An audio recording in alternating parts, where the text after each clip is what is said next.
So let's welcome on board the management of Lupin to discuss their numbers because it was quite a strong show led by the India branded business as well.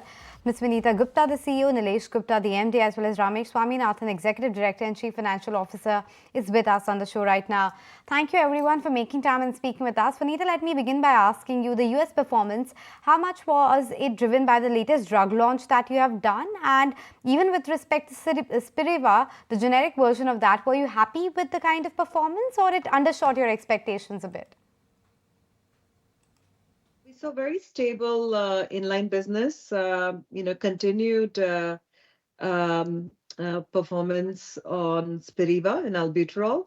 So sustained share, 30% share of Spiriva generic, tiotropium, continued performance of albuterol, as well as good new product launch performance with mirabegron as well as doxycycline.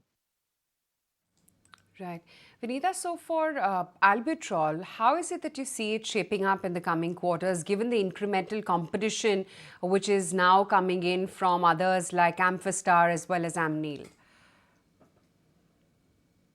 Right now, it's performed extremely well. We haven't seen additional competitors get in as of yet, and there is also an IP situation with the competitors.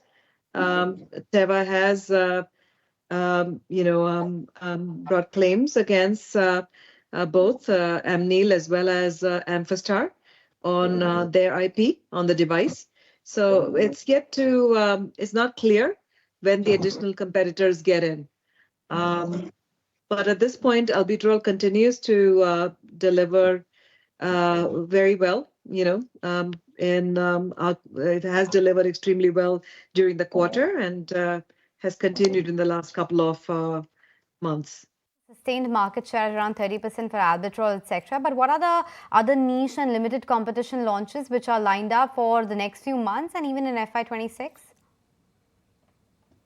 So in FY25, of course, we ramp up mirabegron.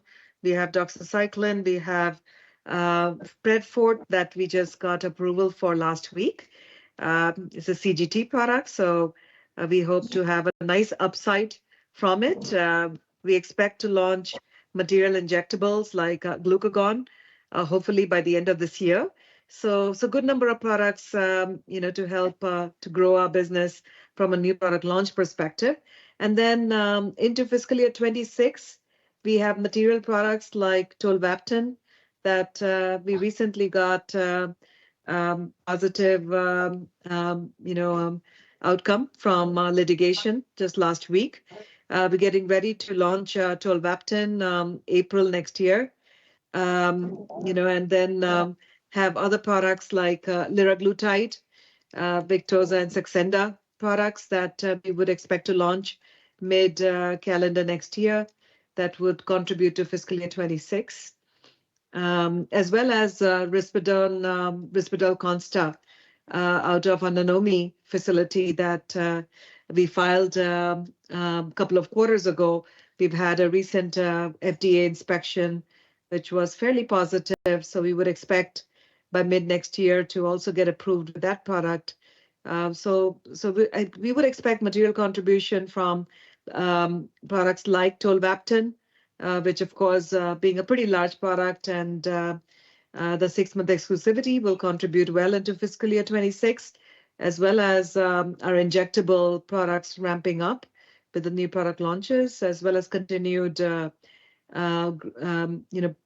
delivery of our respiratory products. Nilesh, I want to get you in on the conversation here. All that Vinita talked about just now in terms of new launches. Give us an outlook for the same, what the timeline could be, what the revenue recognition and the size of the market is. Etanercept in the developed markets, we launched first in Japan, Europe, and Canada all put together. I think it will be between $25 to $30 million. Right. And Nilesh, talking about the India growth as well, which was better than most estimates, what according to you has driven this and how sustainable does it seem? As we reported, our India business grew at 18%, but the IRF business, so the formulation business in India grew by 10.5%. So I think 10.5% is the real number to focus on here. The difference between 10.5% and 18% was that we had a lot more institutional business sales within India in the quarter. We are all in on India. I think we have close to 10,000 representatives, 10,000 field force, about 7,500 representatives. We have a great portfolio. As you know, chronic as a part of our overall portfolio is 60%, the highest amongst our peers, and that's been our growth story, and certainly something that we're going to focus on as well. If you see our key therapy areas, diabetes, cardio, respiratory, these are all extremely progressive areas, and we're doing well on these. So if you look at cardio, the market grew at 12%, we grew at 18%. If you look at respiratory, market was very slow, 1.6%, we grew at 6.5%. Diabetes, we are growing slower than the market, and that's because of the in-license portfolio that we have within diabetes. Minus the in-license portfolio, our growth was actually 13.8% in diabetes as well. So as you would know, we have talked about growing at 20 to 30% ahead of the market. We're quite on track with that. So the market we expect would grow at high single digits. So we would aspire to grow at double digit for the foreseeable future. Sure. Nilesh, and also specifically on the India business, could you help us with the breakup in terms of what the price growth was, what the volume growth is, and also if you can help us understand the rationale behind carving out the trade generics division? So the volume growth was actually 5%. Price growth was 3.5%, and new products added another 2% to the total growth number. These are obviously internal numbers. As far as the trade generic spin out is concerned, that is we certainly don't expect a large portion of the market to go that way, but we believe that is an area of growth for the market as well as for the company. But it requires a lot of agility and focus, and that was the main reason for us to spin it out into a separate entity. It has a completely separate structure that is driving it, and I think that would be the way to grow it while we focus on the main focus area, which is the prescription business in India. Okay, point taken, Ramesh, as far as the India business is concerned. But any M&A plans that you have further? Because you're looking at a very good sweet spot right now in terms of how your operations are stacking up. Maybe an opportunity down the line?